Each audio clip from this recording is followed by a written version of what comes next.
Hi, everyone, and welcome to episode 279 of the Tick Bootcamp podcast. The title of today's interview is Bachelor Nation, an interview with Kelley Flanagan. My name is Richard Johannesson.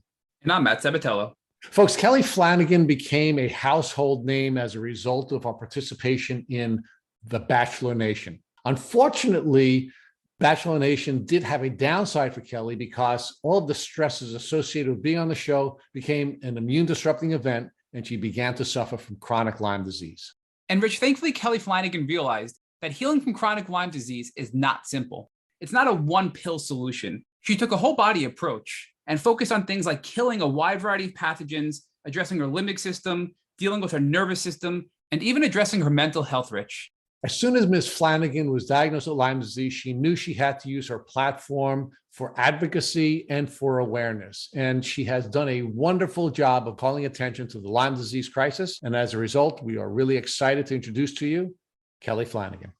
Hey, Kelley Flanagan, and welcome to the special crossover podcast with IGeneX and Tick Bootcamp. How are you? I'm doing well. Thanks for having me, guys. I really appreciate it. Well, really excited to have you, Kelley. And there's just so much we can talk to you about, but to be respectful of your time, we're going to sort of tie up some things pretty quickly. And there is one thing in particular I want to talk to you about as a fellow lawyer, but let's hold that thought for a second and let's introduce you to the folks who do not know you, right? You're a reality TV star. You're a spokesperson, a model. You're an influencer, both on social media and mainstream media. But what I really want to focus on is your JD. I want to talk to you as a fellow lawyer and talk to you about evidence-based medicine and why you took the approach you took to testing. So let's first build out your backgrounds. Talk about law school and talk about what you learned in your evidence classes as a law student and now as a lawyer.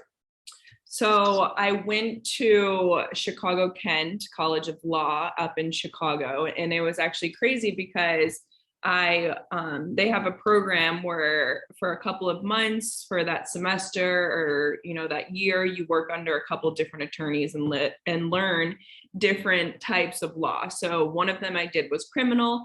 Another one that I found very interesting was I worked under a vaccine attorney, and that's when I started learning a lot about not a lot, but the time that I got to spend with him. He was teaching me a lot about, the healthcare system and just disease prevention and people having adverse reaction to certain vaccines, and just kind of teaching me the brief and basic steps of how our government works with, these issues. So yeah, that was a really interesting class. And then, I graduated, I think in 2017, and immediately went and started working for my family. But I also took a genetics in the law class, which was really interesting because that pertains to health as well. So a lot of the courses that I took were super interesting and have taught me a lot. So you had a strong foundation. You have a father who's a lawyer. You have a legal education. You work as a lawyer. You have these internship opportunities, all evidence-based. And now when you're not feeling well and you're starting to get a sense of something being wrong, you decide you want to take an evidence-based approach to defining what's wrong with you. So talk to us about the evidence-based approach you took, of course, having the strong background in evidence, and why you decided you were going to work with IGeneX for your testing. So the reason why I worked with IGeneX was, I don't know if it was so much law-based, but it was more of, so 5 out of the 6 of us in my family are actually attorneys, and 2 of my brothers also have Lyme. So 2 other attorneys within my family have Lyme. And I necessarily didn't know since I was younger, probably 4th grade, I realized that there was something definitely off with my digestive tract and was doing a bunch of testing. And it actually took my brother, Tom, to figure out he had Lyme because, he goes hunting. My family kind of has like a hunting land in middle of nowhere, Illinois, but he went hunting and got bit by a tick, and his symptoms were completely different from mine. But since he started doing so much evidence-based research, whether it's reading books, podcasts, documentaries were huge, anything that he could find that pertained to Lyme disease, and he started doing the research, that's when he figured out, I most likely have Lyme disease. And then he came to me and he's like, hey, look, I know you've always struggled with your health. Like, he knew what every single one of my symptoms were. And he was the one to be like, I think you have Lyme. And I was like, what?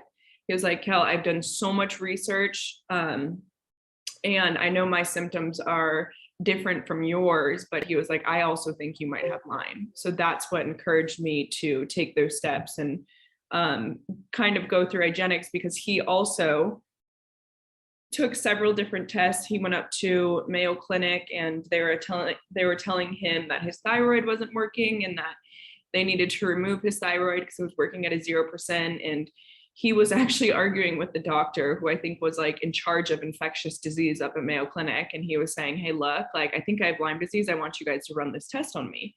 And they wanted to do a different test. And he said, well, why would I do that test when that, percentage rate of success was like a 40% or something super low? He's like, I really want to try IGeneX. And they kind of went against it to some degree because they said it wasn't backed by the government and all this stuff. And he was like, no, I've done all of my research and I realized that IGeneX is the one that is most accurate. So why am I not taking IGeneX here? So, they kind of had a little bit of a disagreement there, and he believed in IGeneX so much that he was like, I'm taking IGeneX test because on the market, this is the most accurate one. And I believe in IGeneX and I think they do things right. So when it came to me getting tested, there was essentially no other options. I already knew what was out there through him. And, he told me there's a couple different tests, and we kind of went through it and realized that IGeneX is the best on the market. And that was definitely the one I decided to go with. So your brother had blazed the trail. He had already done the work. There's no reason for you to recreate the wheel, and you just followed in the path that your brother had set out for you. And now you had a good experience. So talk to us about what your experiences were like at IGeneX and why you have become such an advocate of the IGeneX testing.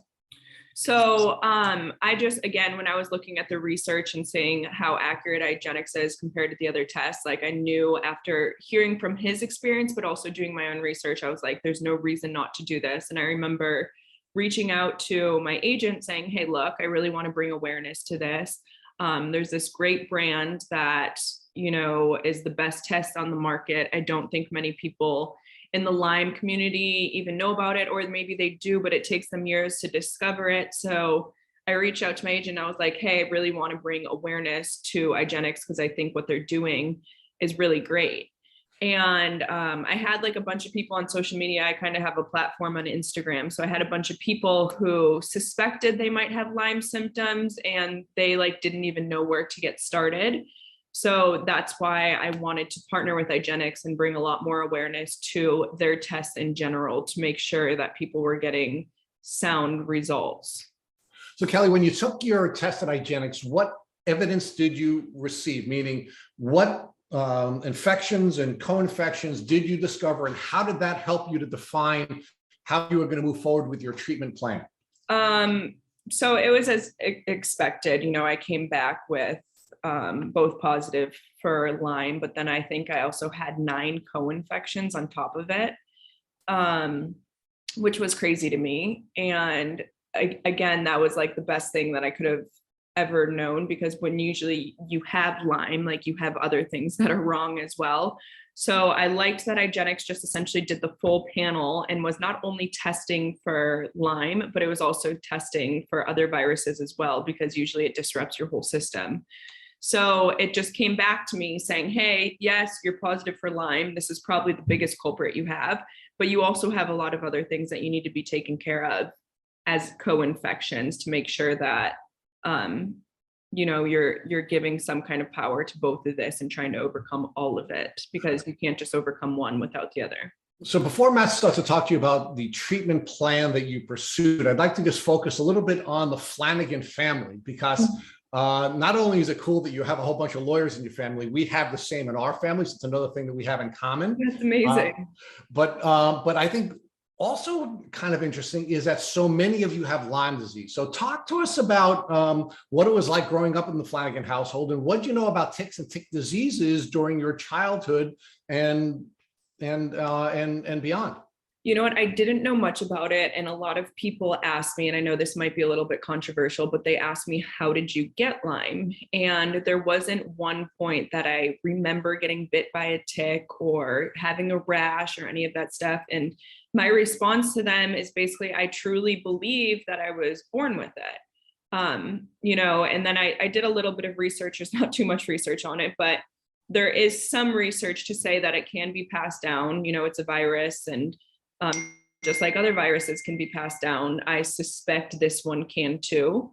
And my one brother that got it, I don't think he was born with it, but I think my oldest brother was also born with it, because between the two of us, between him and I, we've always had something a little bit off and a little bit like way more sensitive to things, and like kind of had to watch what we were doing a little bit more, and just had like really crazy reactions that like just didn't make sense. So growing up, I really didn't know too much about Lyme. I knew it existed. I didn't know anyone that had it. And I just suspect that it was something that maybe my mom had picked up, or one of my parents or something. And I feel like I've had this in my system for quite a while. And I think just going into a really stressful situation by going on a TV show and just having a massive transition in my life brought a lot of stress out in me. And I think that it just kind of ticked it off, you know? Yeah, so Matt is going to talk to a little bit about the immune disrupting events, and perhaps the immune disrupting event that took place when you became a reality TV star. But let's pause on that for a second and look back a little bit more about your childhood and Lyme disease. So, do you know if your parents were aware of ticks and tick diseases? Because you said your family has I guess a hunting cabin or hunting property, and I guess that's a prominent part of your childhood experience. So, A, did you go hunting with your family, and were you someone who was outdoorsy? Or B, do you know if your father and your brothers, when they were going hunting, were they taking precautions to protect themselves? Because there are many, many cases where hunters are coming home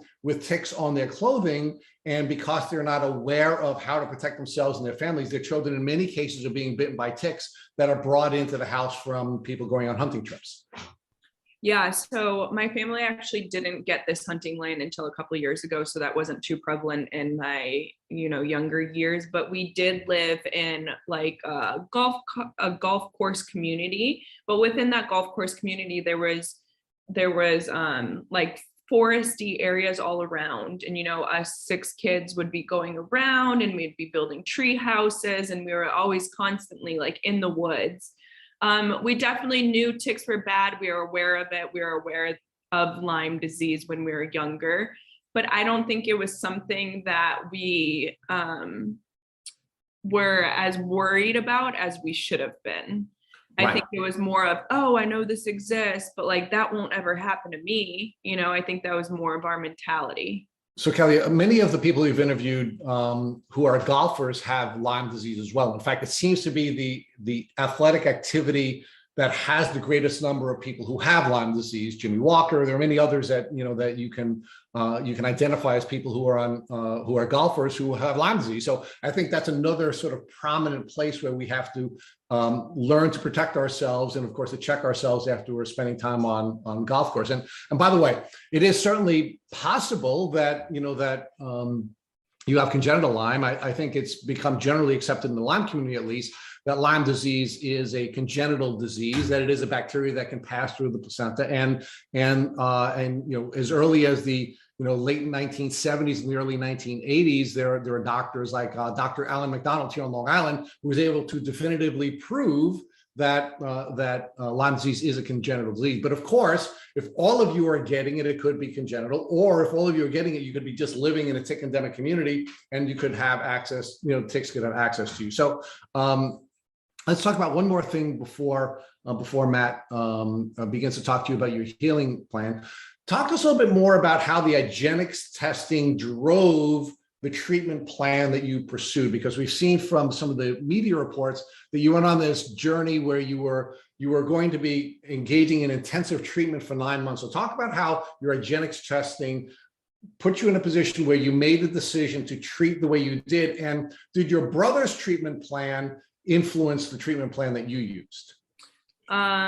Yeah, definitely. So after I took the IGeneX test, again, I had a little bit of a path already to follow. And I went up to a doctor that's pretty prevalent up in Boston, because that's where like ticks are super prevalent. So I went up there and tried to get onto their plan and their system. It worked amazing for my brother that more recently got Lyme disease. For me, I think I struggled a little bit more. I don't know if my body reacted the best, but after I did the IGeneX test, I wasn't just going to go to, a holistic doctor, which I love.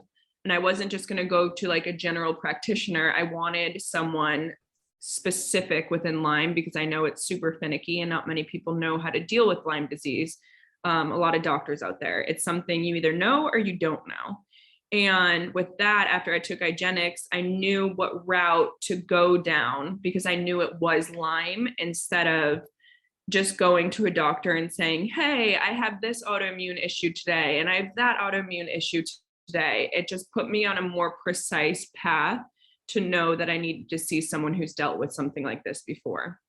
And Kelley, I think it's so much deeper than that also, because not only did you know that you had Lyme disease and you had to see this Lyme specialist who can help you, but you knew that you had these 9 other co-infections, right? And when I got first diagnosed, I used regular LabCorp testing, and I didn't know I had Babesia. So I wasn't treated for that, and I didn't get better. So by you using IGeneX, you knew exactly what was going on, and you can target these other co-infections that don't respond to the same treatment that's used for Lyme disease as well. So when you went to this doctor in Boston, do you recall, Kelley, what treatment you were on? Was it antibiotics? Was it herbal? Was it a combination of the both? What exactly were you doing to treat right after your diagnosis?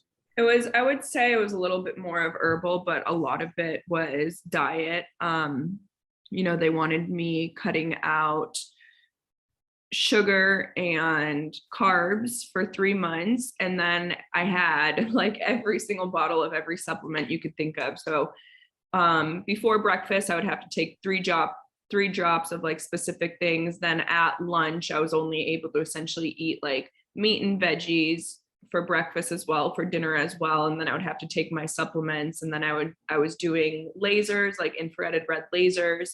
I also had like an oxygen tank that I would do feet detoxes. So it was more of like a program, and you had to stick to it pretty like evenly in order to get some kind of results. But I tried to not go the antibiotic route, just because I know that could throw your system out of whack even a little bit more. So I tried to essentially just see if I could do this program before I went with like harsh antibiotics that are killing off good bacteria in you as well. So Kelley, let's put your symptoms in context here, because Ali Hilfiger had a very similar story to yours, where when she was on MTV and was the star of this reality TV show, shortly after, she became very sick with Lyme disease because of the stress of being a TV star. And it sounds like your journey was very similar, that right after being on The Bachelor, you got pretty sick as well. So give us an idea as to some of your symptoms, what they were, how they were developing, and then once you treated in Boston with a combination of things you just described, how your symptoms began to subside. So after I went on the show, I think my body was just super stressed out, and I was just getting weird things, whether it was, feeling a little bit dizzy here, like low energy or a little bit moody. My weight was all over the place. I was getting diagnosed with other things like SIBO, PCOS, thyroid issues, like you name it. They said like I kind of had issues. It was just throwing off like everything in my body. So after I went on the show, I just knew something was wrong. I came back from Greece, and I told my friend, I was like, hey, like, I'm not doing well. I don't feel well. Like, I don't want to talk to anyone for the next 2 weeks. I just want to sleep. Like, just, brain fog was a lot. And I just like, it was kind of more of like a depressive state where like, I just didn't want to talk to anyone. I didn't want to do anything. I was just in this weird like mental space where I just knew my body wasn't doing well. And one, sometimes it gets a little bit hectic to talk about it constantly. And that's like something that I struggle with, because a lot of people like want me to consistently talk about it. But, mindset is also a huge thing. And I want to focus on being a little bit more healthy than always talking about like the downfalls. And it's sometimes hard to like try to talk to so many people about it, because they're always such sad stories, and it brings you down. And then, you're like cycling through just to be like, oh man, like this is just like, life is hard. And I'm trying to keep the perspective of like, hey, look, I can beat this. I can overcome this. I'm strong. My body's strong. Like I got this. Like I have the education behind it. I have the dedication behind it. Like this is something I can overcome. I never want to be one of those people that just kind of sits there in my own sorrow and thinks that this is something that's going to overpower me, because I'm trying to mentally overpower it. So you were on The Bachelor, I think in 2020, Kelley, right? Then you were diagnosed in 2021. And for about the last year or so, you've had your diagnosis. Did you treat with this doctor in Boston the whole time? Are you still treating with this doctor, or did you make a change at any point to see another doctor? You know what? I'm still kind of like going through it. My symptoms are definitely different from a year ago than they are today. Like back then it was more of the brain fog and like mental stuff and just being like super tired. Right now I'm dealing more of like allergies and being essentially allergic to everything. So my symptoms have changed. I haven't been working with them too much because, I've just been getting like recommended different doctors and trying to see how knowledgeable they are in certain fields and all that stuff. So I've definitely changed up my program a little bit for, a bunch of different reasons. But again, there's something different now that's sparking me that was sparking me then. And that's not uncommon, Kelley, where when you start to treat, you knock down some symptoms, but other symptoms pop up. And that means you're making progress, I think, right? Because other things are popping up as you're knocking one down, another one's, appearing. So if you had to say, because a lot of people that listen to our podcast and that tune into IGenics are sick with Lyme disease and want to know what they can do to get better. And we understand it's not the same for everybody, but in your personalized experience, Kelley, what was the most effective treatment you feel that you used? Was it the diet? Was it the lasers? Was it the oxygen tank? Was it the herbals? Or was it really hard to pinpoint one specific modality that you felt was the most effective in your journey? You know what? I think it was a little bit hard. I mean, diet's huge, diet's key. I think that's a massive one. But it's something that I really realized that I think just helps reset my body. And I've been realizing it a little bit more. I never really used to believe in it too much, but acupuncture. I really like acupuncture a lot. That's something, how you go through these different phases and you're like, okay, well, this is working. Well, that's working. Well, that's working. I'm kind of on the acupuncture train right now. And I really believe it. I was going to this chiropractor down in the Keys, and he has these, like, I believe in all of it, whether it's light, sound, all that stuff. I would go in, he would do chiropractic work on me. He would do acupuncture on me. He would have this light that would like shine down on me. And then it's also like a sound, like some kind of sound that supposedly kills off Lyme. Like a frequency therapy, Kelley? Yep. Okay. And I don't know, if it's a placebo effect, but I'm really into that stuff. I believe in that stuff. I believe in just like having a positive mindset and all that stuff. So those are things that I really enjoyed going to him. I would come out, sometimes I have trouble sweating, and I would come out of those sessions just drenched for no reason. And having trouble sweating is actually a very common symptom of Lyme, and you need to sweat to detox, right? So you're going there, you're getting the therapeutic value of chiropractic, of acupuncture, which is helping reduce inflammation, but also now when you're sweating, you're allowing these toxins to come out of your body. So I think it's really a multi-purpose treatment there that you just described. My final question before Rich picks back up here is, if you had to give one word of advice to the Lyme community, because again, so many people are suffering, so many people are so sick. If you had to give one piece of hope and inspiration to the community, what would that be from your own personal experience? You know what? Another thing I'm really working on right now is DRNS. And it's just talking about retraining your limbic system. And again, just, there's certain things that have triggered me. And I guess not from personal experience, but I'll kind of tell a story here. There was this guy who was very reactive to gasoline. So every time he was going to fill up on gas, he would immediately think like, I'm going to react here. And it was almost like your body has such great muscle memory that if you're going to like put that perception in your head or that thought in your head, like your body's going to react to it because it knows how or what's about to happen next. And sometimes if you learn how to rewire that and put like positive thoughts in your mind, sometimes you won't be as reactive as you actually thought you would be. So I think that mindset throughout all of this is very big as well. And retraining your limbic system is something that a lot of people should look into as well. We hope you have luck with getting out of that sort of fight or flight loop that Yep. you will be able to succeed in getting out of if the DNRS works for you. So Kelley, before we wind down, we'd like to talk to you about the decision that you made after you were diagnosed with Lyme disease to use your platform for Lyme disease advocacy. And Matt and I came to admire you almost immediately throughout the time that, or shortly after you were diagnosed with Lyme disease. Almost every day there was another story coming out about you advocating for this community.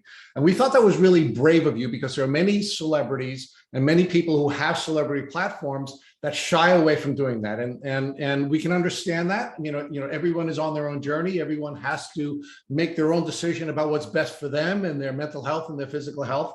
And of course, you have to be cautious to protect your platform, right? And you had this powerful platform that you developed as a result of being on The Bachelor and then building that into both a social media and a mainstream media influencing platform, but you embraced the advocacy almost immediately. So talk to us about, what went into the calculations about whether or not you were going to become an advocate and whether or not you're going to use this very powerful platform that you were developing for the purpose of advocating for Lyme disease.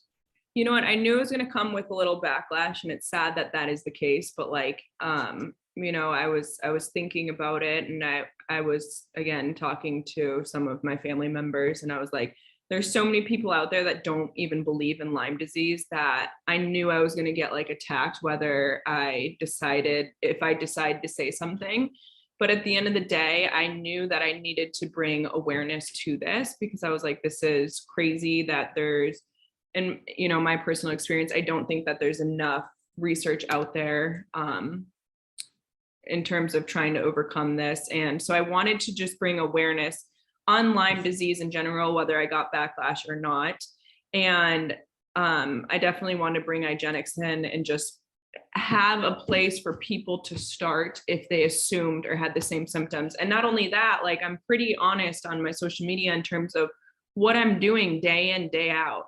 And I didn't want to live this like fake life and just be like, hey guys, I'm eating my breakfast today. But in reality, I'm taking 8 million supplements. I'm doing this, I'm doing lasers, I'm doing that. Like, I don't think some people know the extent of having just like an illness and what that is like to go through something like that. I still have people message me all day being like, you exaggerate, get over it. And I'm just like, clearly, like, one, karma's going to come and bite you in the ass, but two, like, a lot of people don't know the extent of how much of a toll it takes on your body. And I wanted to be an advocate and show people like, hey, look, I might live a great life, but there are days that hit me freaking hard. And I'm going to be honest with you guys. And this is why it's hitting me hard. And this is what I struggle with. And I just wanted to bring more awareness. And actually, what's really kind of sad is there's another guy, Ryan Suter, who's in Bachelor Nation. He also had Lyme disease, and he was kind of upfront and open about it.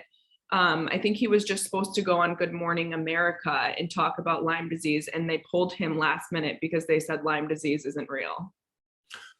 So it is a controversial disease, unfortunately, in some circles, and it is important that people who have platforms like yours advocate for this. It's important that you advocate because we need more funding, but more importantly, I think it's important that you advocate so that more people are aware of this disease, more parents are aware of this disease, so they can help their children protect themselves, or they can protect their children, right? And perhaps if there had been advocates that would have put your parents in a position where they had more information, perhaps they could have armed their 6 very smart, educated many lawyer, many people with law degrees, so that they could have protected themselves, and perhaps many of you wouldn't have gotten sick. So there's sort of many different elements of this advocacy, but I think the very vulnerable approach you took to sharing your diagnosis on social media was really important, so that people can see the reality of Lyme. But I think even more importantly, one of the things that Matt and I did before we started, we just did some quick searches, and we saw that as a result of your willing to be vulnerable and of you being willing to share your experience, despite the risks, that the mainstream media covered this in a way that we hadn't seen before.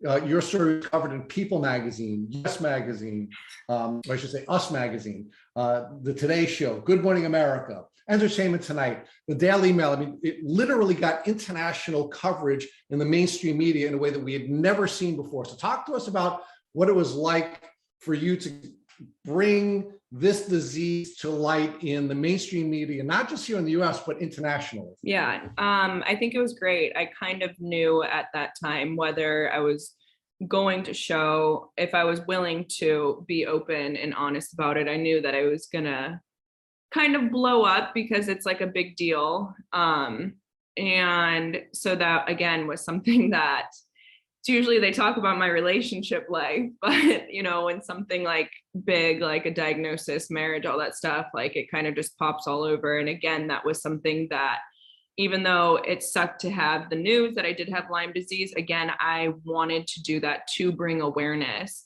Again, whether it's backlash or not, it just gets more people talking about it, and just essentially like people who didn't believe in it or people that don't know much about it, they're willing to look it up and investigate a little bit more of what it is and how it works and stuff like that. So my main mission with sharing it all was essentially to get publicity around it, so more people just learn about Lyme in general. So Kelley, I want to thank you for doing all the advocacy work that you're doing on behalf of the community. And I particularly want to thank you for making sure that the IGeneX testing is a part of the information that you're making available to the community, so that people can get evidence-based tools that they will need to define what type of treatment they will need. So we thank you for doing that, both on your social media and both as a mainstream media influencer.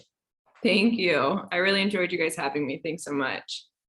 Thank you for listening to the Tick Bootcamp interview with our guest, Kelley Flanagan. To our listeners, we have a call to action. First, if you'd like to learn more about Kelley Flanagan, please visit her Instagram page at Kelley Flanagan. Second, if you enjoyed this episode of the Tick Bootcamp podcast, please share with your friends by using the social media buttons you see at the bottom of our post. Third, Tick Bootcamp has created a Tick Bite Blueprint that has been inspired by the information that has been shared with us by past guests on this podcast. We urge you to visit our website at tickbootcamp.com to view our blueprint. Please note we would appreciate any input or any improvements you would like to share with us. Fourth, don't forget to subscribe to this podcast on Apple Podcasts, Google Podcasts, or Spotify to get your automatic episode updates of our Tick Bootcamp podcast. And finally, we thank you, our community, for your comments on our past podcast episodes. Please take a minute to leave us an honest review on Apple Podcasts, on Instagram, or on our website. We make it a point to read every single one of the reviews we get. Thank you, as always, for listening.